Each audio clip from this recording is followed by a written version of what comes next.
আদির ছেলের জন্মদিনে আদি নেই। মিস্তা চুপ করতে নিয়ে আসছে।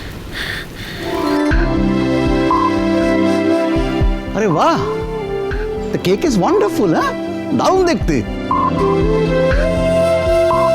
কি সুন্দর লাগছে আমার কেশব দাদু ভাইকে, ঠিক যেন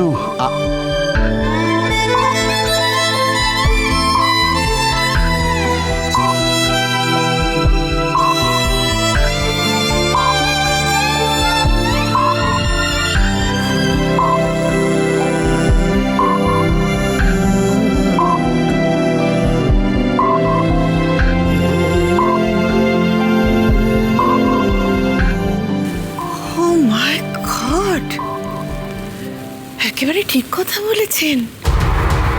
বাচ্চাটার চেহারাটা তো একেবারে আত্মীয়দের মতো হয়েছে।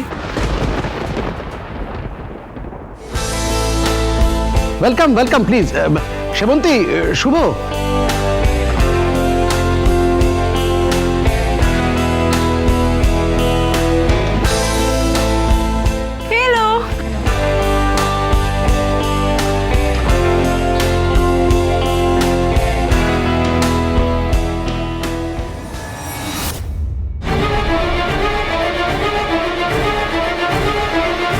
অদ্ভুত, ডোনার সাথে জিনিয়ের কি এমন গোপন কথা আছে যেটা আলাদা করে নিয়ে গিয়ে বলতে হবে?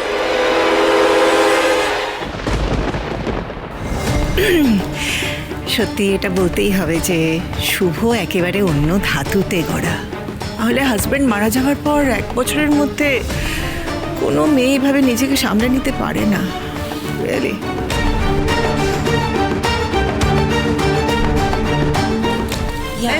It's very true.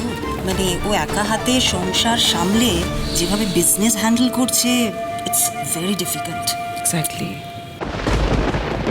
এক্স্যাক্টলি ওর জায়গায় অন্য কোনো মেয়ে থাকলে তো এই শোক সামলাতে সামলাতেই 1 বছর কেটে যেত।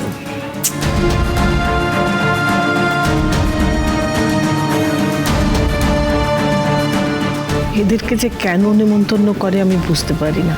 আচ্ছা, এদের কি কোনো বোধ নেই?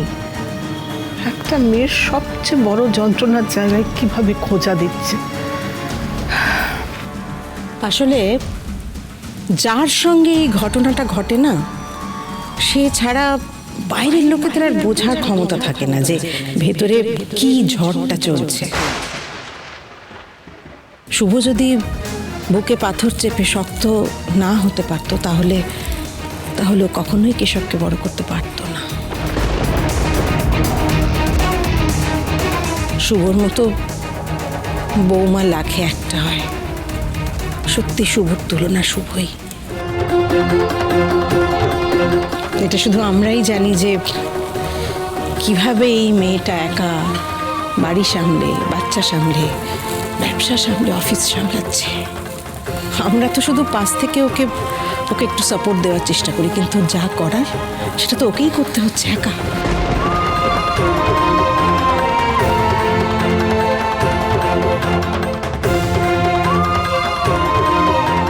না, এক্স্যাক্টলি, এটা তো খুব সত্যি কথা। It's true. বাবা ছাড়া একটা বাচ্চাকে মানুষ করা, বড় করা, এটা কি মুখের কথা নাকি? যে কোনো বাচ্চার জীবনেই একটা ফাদার ফিগার ভীষণ এসেনশিয়াল, খুব দরকার। Exactly so. অ্যাকচুয়ালি যে কোনো বাচ্চার ক্ষেত্রে সত্যি কিন্তু একটা বাবা থাকাটা ভীষণ দরকার।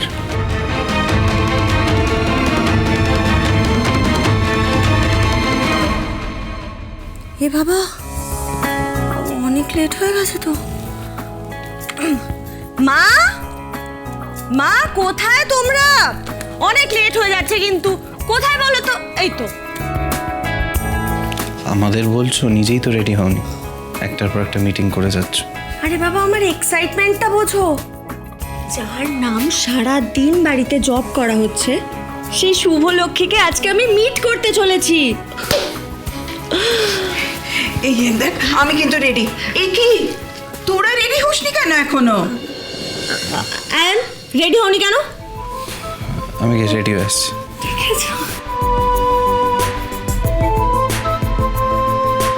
যা, আমার একটা ওষুধ খাওয়ার ছিল, সেটা খেতে ভুলে গেছি। কিছু না খেয়ে তো সে ওষুধটা খাওয়া যাবে না। আয়ান, ওষুধ খাওয়ার ব্যাপারে কি করে এতটা কেয়ারলেস হতে পারো বলো তো? না মানে এক্ষুনি তো আর একটু হলেই ওষুধটা না খেয়ে বেরিয়ে পড়তে, তাই না? আচ্ছা শুন, আকাশ না নাড়ু এনেছিল, হ্যাঁ আমি ওটা নিয়ে আসছি, দাঁড়া।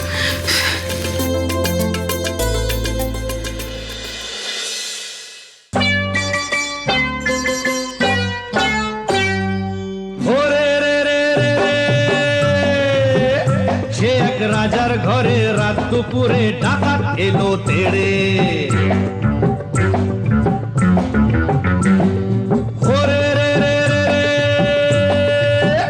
সে এক রাজার ঘরে রাত দুপুরে ডাকাত এলো তেড়ে। কাঁপছে মন্ত্রী, কাঁপছে সেপাই, কাঁপছে যে দাস দাসী, ঠক ঠক ঠক কাঁপছে ভয়ে রাজার পিসি মাসি। কাঁপছে মন্ত্রী, কাঁপছে সেপাই, কাঁপছে যে দাস দাসী, ঠক ঠক ঠক কাঁপছে ভয়ে রাজার পিসি মাসি। কি আছে সব বের করে দে, বলল সে হাত নেড়ে। হে রে রে রে রে রে, সে এক রাজার ঘরে রাত দুপুরে ডাকাত এলো তেড়ে। সে এক রাজার ঘরে রাত দুপুরে ডাকাত এলো তেড়ে।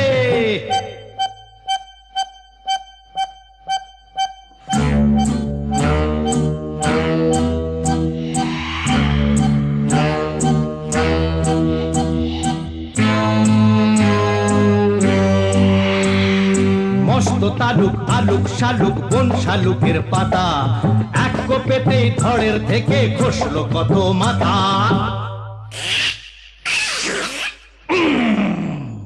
বলল ডাকাত, ওরে বলল ডাকাত, কে আছিস, কে আছিস, আয় আমায় বাধা দে রে।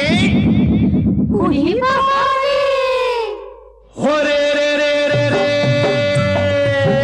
সে এক রাজার ঘরে রাত দুপুরে ডাকাত এলো তেড়ে। সে এক রাজার ঘরে রাত দুপুরে ডাকাত এলো তেড়ে।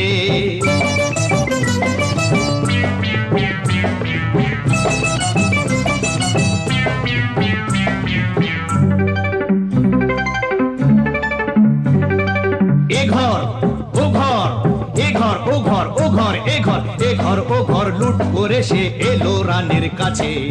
কোলেতে তার রাজার কুমার ঘুমিয়ে তখন আছে।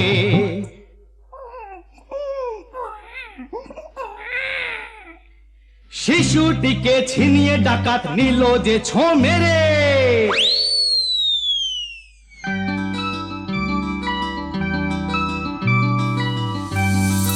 খিলখিলিয়ে ছোট্ট শিশু উঠলো হঠাৎ হেসে, সবার সেরা ধন পেয়েছি লুট করতে এসে। এই না বলে সেই হাসিটাই নিল ডাকাত কেড়ে। বলল শেষে ডাকাতি আজ দিলাম আমি ছেড়ে। ডাকাতটা কি ভালো। হরে রে রে রে রে, লা লা লা লা লা লা লা লা লা লা লা লা লা লা লা লা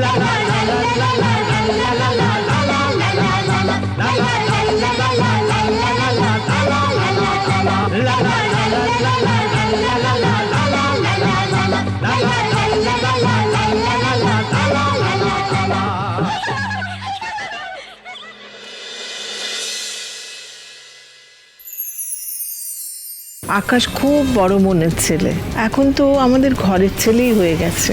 আপনারা চাইলে সত্যি আপনাদের ঘরের ছেলে হতেই পারে। আমি চাই আপনাদের মেয়ে আমার বাড়ির বউ হোক। আপনি এই বাড়ির কোন মেয়ের কথা বলছেন?